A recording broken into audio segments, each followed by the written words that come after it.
Business Professionals of America Club, and anchor on the Coffman Live, Coffman's morning news show.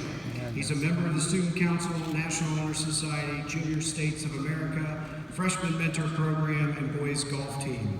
He will attend the Max M. Fisher College of Business at The Ohio State University, majoring in finance, pre-med, and plans to become a surgeon or quite possibly the next President of the United States. Ladies and gentlemen, Mr. Jonathan Watson.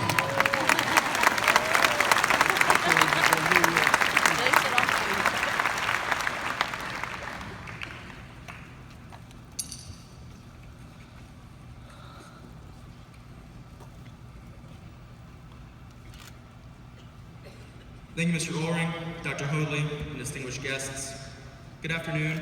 My name is Jonathan Watson, and on behalf of the graduating class of 2017, I'd like to take this opportunity to thank the faculty and staff at the Dublin City Schools. Also, I'd like to acknowledge parents, grandparents, brothers, sisters, extended family, and friends. On a personal note, I would like to thank both of my grandmothers who are here today. I just want to tell both of you that I love you, and I appreciate all that you've done for me.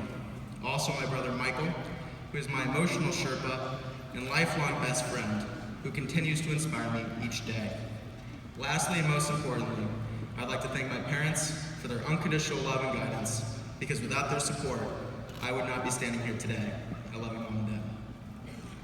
Let me just begin by saying how extremely honored I am to be addressing my fellow graduates as we finish this chapter of our lives and begin the next. When writing this speech, I had many drafts, but I was struggling to find a lasting message or a unifying topic that would sum up our 12 years of education into roughly 5 minutes. After many failed attempts, I finally realized that this was an impossible task. Dublin Coffman High School has such a diverse student body, giving each of my fellow graduates a different experience for getting to this moment. Even so, it is this diversity that connects us. The underlying fact is that we are all human, and although at times we may feel isolated, never lose hope, because there will always be someone who understands what you're going through. This reminds me of a story I heard watching reruns of The West Wing. This guy's walking down the street when he falls into a hole. The walls are so steep, he can't get out. A doctor passes by, and the guy shouts up, "Hey you, can you help me out?" The doctor writes a prescription, throws it down the hole, and moves on. Then a priest comes along, and the guy shouts up, "Father, I'm down in this hole, can you help me out?" The priest writes out a prayer, throws it down the hole, and moves on. Then a friend walks by. "Hey Joe, it's me, can you help me out?"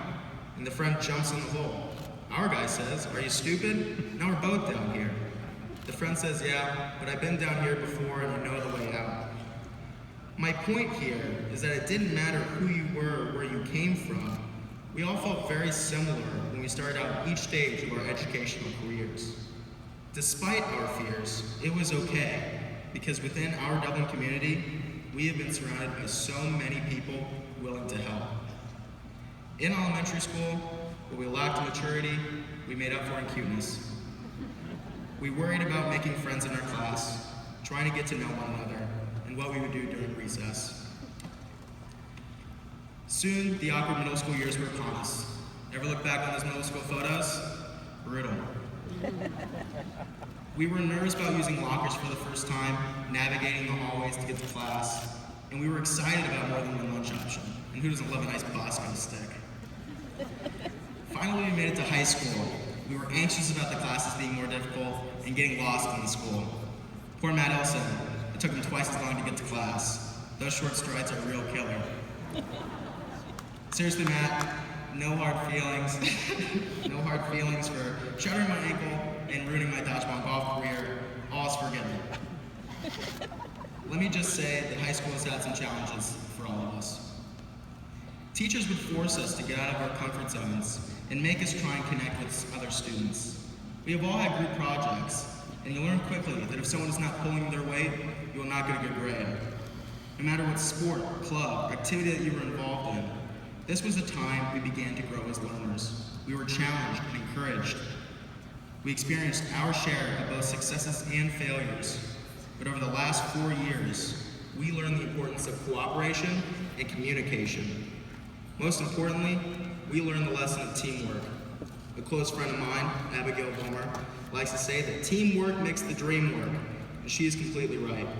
Seated among our senior class are students who've excelled in academic, athletic, and community achievements.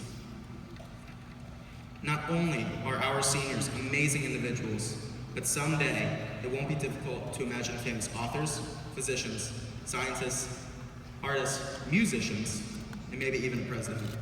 Vote Watson 2036. One of my favorite quotes is spoken by Emma Thompson in the movie Burn. She says that there's strength in eating others, not weakness. Simply put, none of us would have made it here today if we were alone, myself especially. Whether we are going to college next year, joining the military, or starting directly into the workforce, we will experience setbacks, but it is crucial to remember that you are not alone. These past 12 years serve as the foundation for any future learning or experience. We have been given the tools necessary to be successful in anything that we do, and the only question we are left to answer is, how do we use those tools to accomplish our goals in life? Use each day to try and make a difference and a positive impact on the world. As our educational careers advanced, answers to problems became less simple and things stopped being black and white. We had to begin to comprehend the abstract. Uncertainty is the hardest idea to grasp because there will not always be an answer. Uncertainty, however, is what changes the world. The belief that nobody knows what will happen tomorrow is what forces people to innovate today. Revolutionaries are people who understand the value of today and believe that what they are working on is too important to wait. Now that we are finishing high school, don't wait for the right time to create change, because there's no such thing. Believe in yourself enough to attack each day with passion and excitement. The only way to success is through sacrifice, and we must all be willing to work hard and believe in ourselves. Once we step out of this arena, we will all start down different paths. And no matter which direction you may go, never forget where you came from and what you learned along the way. I'd like to end my speech today with an excerpt from the poem Ulysses by Lord Alfred Tennyson. Though much is taken, much abides, and though we are not now that strength which in old days moved earth and heaven, that which we are, one equal temper of heroic hearts, made weak by time and fate, but strong in will, to strive, to seek, to find, and not to yield. Thank you, congratulations to the class of 2017. God bless and go Rocks.